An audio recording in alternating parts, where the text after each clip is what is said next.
नागपूर शहरातील नारा परिसरामध्ये पुलाखाली पोलिसांना पोत्यामध्ये एक मृतदेह आढळला होता। पोलिसांनी जेव्हा पोत उघडून पाहिलं तेव्हा त्यामध्ये असलेल्या मृतदेहाची अवस्था पाहून पोलिसही हादरले होते, कारण की मृतदेहाच्या चेहऱ्याची अवस्था खूपच वाईट केलेली होती। पोलिसांसमोर दोन आव्हान होते की ही सर्व घटना कोणी केली आणि हा व्यक्ती कोण आहे, या व्यक्तीची ओळख पटवणं आव्हान होतं, कारण की चेहरा ओळखण्यासारखा राहिलेला नव्हता।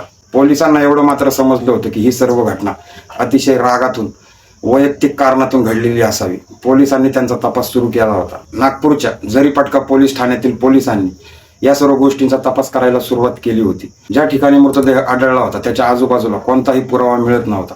पोलिसांच्या नजरेत आलं की मृतदेहाच्या हातावरती एक हरिओम नावाचा टॅटू आहे। त्यानंतर पोलिसांनी तांत्रिक तपास केला, माहिती घेतली आणि पोलिसांसमोर एक नाव आलं होतं। या मृतदेहाची ओळख पटली होती।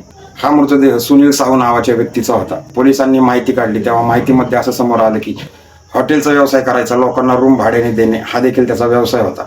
त्याबरोबरच तो नागपूरमधील छोट्या छोट्या व्यापाऱ्यांना व्याजाने पैसे द्यायचा, सावकारकीचा याचा धंदा होता।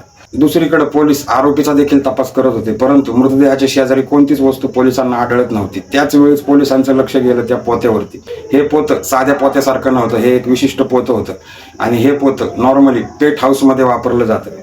या पोत्यावरून पोलिसांना एक अंदाजा आला होता की हे पोतं पेट शॉपमध्ये वापरलं जातं। पोलीस आता पोत्याच्या दुकान मालकापर्यंत पोहोचले होते। दुकान मालकाचं नाव होतं नवीन पुंडकर।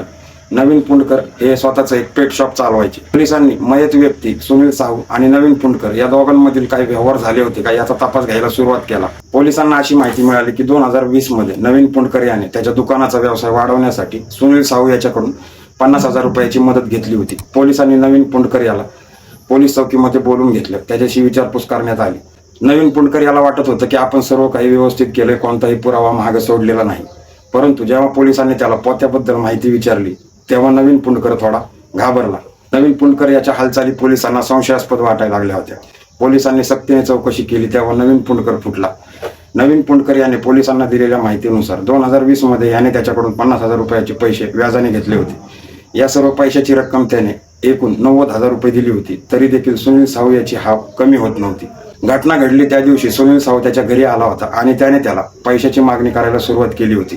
घटनेच्या दिवशी नवीन पुंडकर याने त्याला सांगितलं होतं की मी तुला व्याजापेक्षा जास्त पैसे दिलेले आहेत, आता माझ्याकडे पैसे नाहीत। त्याच वेळी नवीन पुंडकरला सुनील साहूने एक वाक्य बोललं। तो म्हणला, जर तुला पैसे देणं होत नसेल तर तुझी मुलगी माझ्याकडे पाठव। त्याच वेळी या वडिलाच्या आतला क्रूर माणूस बाहेर आला। नवीन पुंडकर ज्याने त्याच्या मुलीला फुलासारखं वाढवलं होतं, जी मुलगी त्याचा स्वाभिमान होती, इज्जत होती, त्याच्यावरती याने घाला घातला होता। मुलीबद्दलचे असे वाक्य ऐकून नवीन पुंडकर चवताळला होता। त्याने घरामध्ये पडलेल्या कुऱ्हाड उचलली आणि सुनील साहू याच्यावरती हल्ला करायला सुरुवात केली। तो एवढा चिडलेला होता की त्याने सुनील साहूवरती 16 वार केले होते। नवीन पुंडकर याने आता मृतदेहाची विल्हेवाट लावण्यासाठी पोतं आणलं। हे पोतं त्याच्या पेट शॉप मधलं होतं। याने मृतदेह पोत्यामध्ये भरला, त्यानंतर स्वतःची ई-रिक्षामध्ये त्या पोत्याला ठेवलं आणि नंतर जाऊन पुलाखाली ते पोतं फेकलं होतं। त्याला वाटलं होतं त्याने सर्व काही व्यवस्थित केलंय, कुठलाही पुरावा मागे सोडलेला नाही। परंतु त्याने वापरलेल्या याच पोत्यामुळं, पेट शॉप मधल्या पोत्यामुळं त्याचं हे रहस्य बाहेर आलं होतं। वडिलांच्या आपल्या मुलीबद्दलची माया, त्याच मुलीबद्दल उद्गारलेले हे वाक्य, सतत पैसे देऊनही सावकाराची इच्छा कमी न होणे आणि या सर्व घटनांमधून वडिलांनी हे टोकाचं पाऊल उचललं होतं। 48 तासामध्ये पोलिसांनी या घटनेचा छडा लावलेला आहे। तर तुमचं मत सांगा मित्रांनो, वडिलांनी उचललेल्या या पावलावरती तुम्हाला काय वाटतं? त्याने न्यायासाठी पोलिसांकडे धाव घेणं गरजेचं होतं का त्याने उचललेलं हे पाऊल बरोबर होतं? कमेंटमध्ये नक्की सांगा। धन्यवाद।